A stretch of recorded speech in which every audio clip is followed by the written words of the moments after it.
qui est acquis maintenant, c'est qu'il y ait 600, 700, 800 pages de documents à lire pour se préparer à une rencontre du conseil. L'attente, c'est que tout le monde les ait lus. Mais est-ce que d'avoir lu ces documents-là, c'est suffisant pour contribuer de façon pertinente? Pour moi, la réponse, c'est non.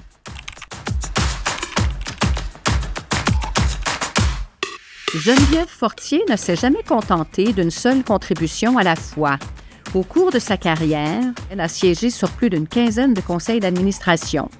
Un engagement qui lui a permis de cultiver une fine compréhension de la dynamique entre la direction et son conseil. Son atypique, l'art de la gouvernance. J'ai fait un bac et une maîtrise en relations industrielles qui m'ont naturellement amené vers des fonctions rapidement d'exécutive aussi dans le domaine, donc en ressources humaines, et particulièrement dans l'industrie pharmaceutique où j'ai passé la grande partie de ma carrière. Il y a 8 ans, j'ai décidé de faire un saut dans le vide, de changer d'industrie et d'aller vers l'industrie des assurances, où ça m'a permis non seulement d'occuper le premier rôle de dirigeant des ventes à travers l'ensemble des lignes d'affaires et le Canada, pour me propulser après ça vers le rôle de CEO chez Promutuelle Assurance, où je suis depuis 6 ans. Évidemment, en parallèle, j'ai aussi eu ce que je pourrais appeler une carrière en gouvernance. Donc, j'ai eu le privilège très tôt de commencer à siéger sur des conseils d'administration, notamment celui-là de mon ordre professionnel, à 33 ans, que j'ai présidé. Et par la suite, ça m'a amené à siéger sur une multitude de conseils de plusieurs secteurs d'activité qui a fait en sorte que cette voie parallèle-là de gouvernance fait partie de qui je suis aujourd'hui. À la fois une exécutive, dans le fond, qui occupe un rôle de chef de la direction, et à la fois quelqu'un qui apporte une bonne dose de gouvernance dans tout ce que je fais. Moi, j'ai été éduquée dans une famille où le genre, qu'on soit de sexe féminin, de sexe masculin, c'était pas important. Ce qui était important, c'était ce qu'on amenait à la table. Et l'âge non plus. Et donc, je me suis jamais arrêtée à ça jusqu'au moment où je suis devenue présidente du Conseil de l'ordre. Donc, durant chacune des 5 premières rencontres, j'ai été passée là, vraiment sous le crible des questions d'administrateurs. C'était un très grand conseil, 24 personnes autour de la table du conseil d'administration. Et il y avait un groupe d'administrateurs qui avait décidé qu'ils allaient tester la nouvelle jeunesse qui était arrivée à la présidence du conseil. Et donc, après la 5e rencontre de ce manège qui durait, je me souviens d'avoir demandé aux administrateurs de rester en huis clos. Et on a eu la conversation. Il n'y a personne qui vous impose d'être assis autour de la table. Alors, vous faites soit le choix qu'on travaille ensemble ou vous quittez. Et il y a eu 5 personnes qui ont saisi l'opportunité de quitter. Ça nous a permis de renouveler le conseil et ça nous a permis après ça vraiment d'accélérer la livraison de la stratégie dont on s'était donné. Je pense encore aujourd'hui, malgré toutes les avancées qu'on a faites dans nos organisations autour de la table des conseils d'administration, qu'il y a encore parfois des gens qui n'ont pas fait ce virage-là de dire c'est pas une question d'âge, c'est pas une question de culture, c'est vraiment une question de contribution, que je sois assis autour de la table d'un conseil ou autour de la table d'une équipe de direction. Et ce qui devrait être important dans le choix des gens qui sont assis autour de la table puis à qui on confie des mandats, c'est leur capacité à nous amener plus loin. La posture de la gouvernance, elle est différente de la posture du PDG. Fait que la posture de gouvernance, c'est une posture où on veut servir d'organe qui vient orienter la direction dans les propositions qu'elle nous fait. C'est une posture où on ne veut pas faire le travail à la place de la direction, mais on veut s'assurer qu'il n'y a pas d'angles morts qui ont été oubliés. À contrario, quand on le regarde du côté du PDG, c'est important que la direction adopte une posture qui va contribuer à nourrir le conseil de la bonne façon, à nourrir le conseil de l'information pertinente, de façon transparente sur les enjeux, à créer les conversations qui vont permettre d'élever le jeu stratégiquement. Alors moi, d'avoir été exposée à plusieurs organisations pour lesquelles j'ai agi au niveau de la gouvernance, ça m'a permis de voir vraiment beaucoup de modèles différents dans l'appréciation du plan, de la posture stratégique, de l'exécution, dans la mesure de la performance qui découle de ça. Puis il y a beaucoup de ces éléments-là que j'ai ramenés après ça dans ma pratique comme dirigeante d'entreprise. Donc, je pense que c'est vraiment intéressant l'apport que chacun des rôles a fait à l'autre et vice-versa. Il fut un temps où siéger sur un conseil, c'était comme une reconnaissance de la contribution qu'on avait fait auparavant, puis c'était comme un titre qu'on s'octroyait. Les choses ont bien changé. Siéger sur un conseil d'administration, c'est exigeant et ça demande une préparation importante. Je dirais que la première bonne pratique, c'est de s'assurer qu'on comprend très, très bien la planification stratégique de l'entreprise. Pourquoi c'est important de bien comprendre ça? Parce que normalement, les dossiers qui vont venir au conseil par la suite devraient être ancrés sur cette planification stratégique-là. Le deuxième, c'est la compréhension de l'univers de risque dans lequel l'entreprise évolue. Pourquoi? Parce qu'ultimement, le conseil a la responsabilité de s'être assuré avec la direction que l'ensemble des risques potentiels ont été considérés avant qu'on aille de l'avant avec une décision. Ce qui est acquis maintenant, c'est qu'il y ait 600, 700, 800 pages de documents à lire pour se préparer à une rencontre du conseil. L'attente, c'est que tout le monde les ait lus. Mais est-ce que d'avoir lu ces documents-là, c'est suffisant pour contribuer de façon pertinente? Pour moi, la réponse, c'est non. Il faut être capable d'élever son jeu, de prendre du recul et de se poser la question comme administrateur. Quelles sont les questions que je devrais poser qui vont faire avancer la conversation? Je vais prendre l'exemple des résultats financiers. Alors, quand on regarde les résultats financiers d'une organisation, on peut se limiter à la lecture des résultats financiers puis se dire « ça va bien » puis l'affaire épinale. Mais on peut aussi se poser la question de dire « bien, quand je regarde l'état financier, tu sais, j'ai une préoccupation de voir qu'on ne croit pas nécessairement au rythme qu'on s'était donné.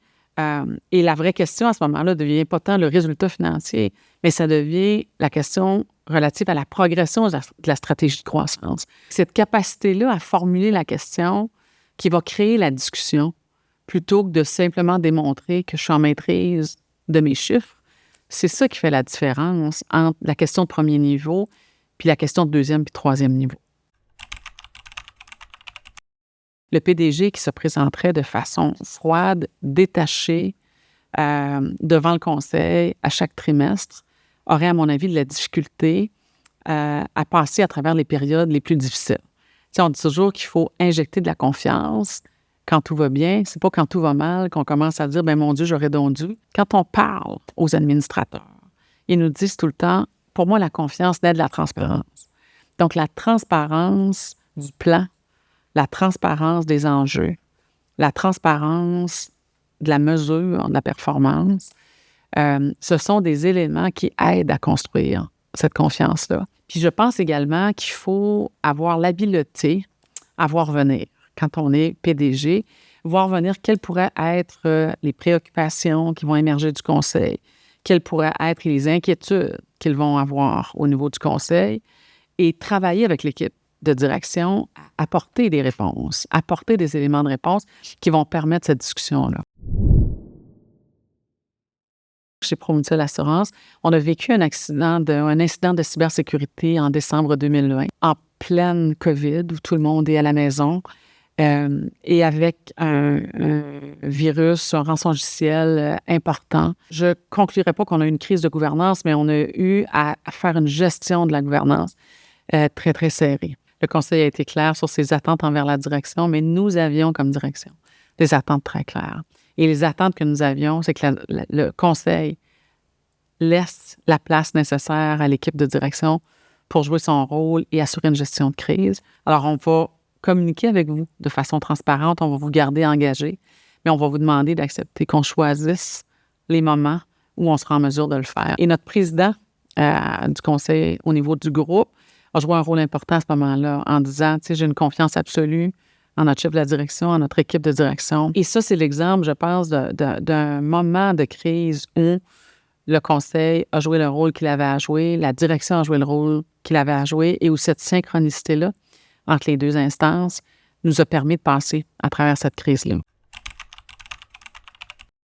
La jeunesse, pour moi, c'est un incontournable. Moi, je trouve qu'on mesure la performance d'un conseil puis la performance également d'une entreprise à sa capacité à demeurer pérenne et pertinente dans la durée. Et ce que la jeunesse amène autour de la table d'un conseil, pour l'avoir expérimenté puis continuer de l'expérimenter, c'est qu'elle amène un regard neuf sur les opportunités, un regard neuf sur les freins qu'on s'est parfois imposé à travers le temps. Elle apporte également à la jeunesse une franchise dans la façon de nommer les choses qui se perd parfois à travers la route parce que tout le monde est prudent, tout le monde fait attention de ménager les uns et les autres.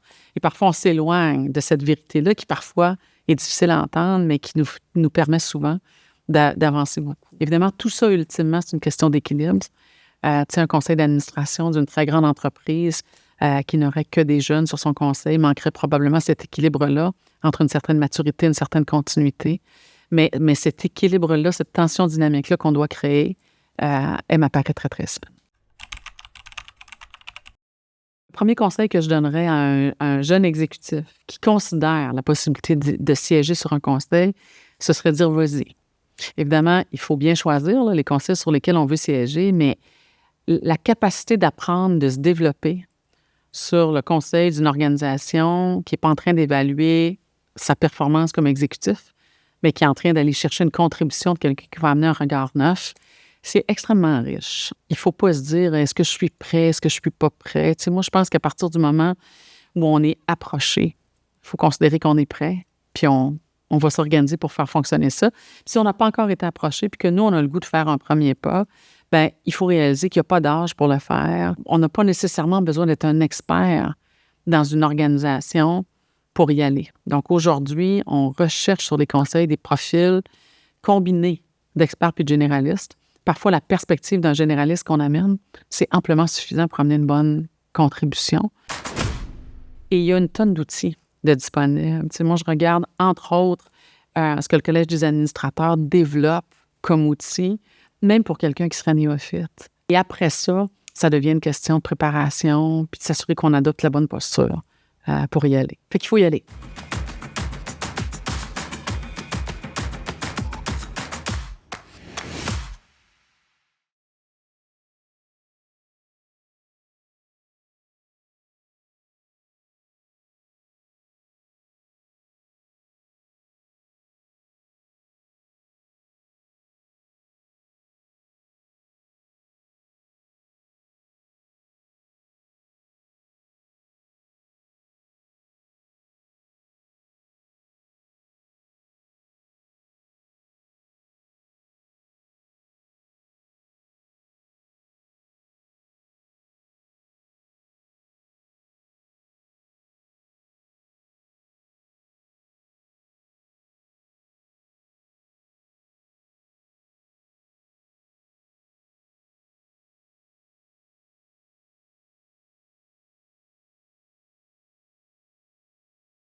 Geneviève Fortier ne s'est jamais contentée d'une seule contribution à la fois.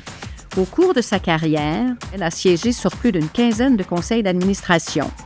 Un engagement qui lui a permis de cultiver une fine compréhension de la dynamique entre la direction et son conseil. Son atypique, l'art de la gouvernance.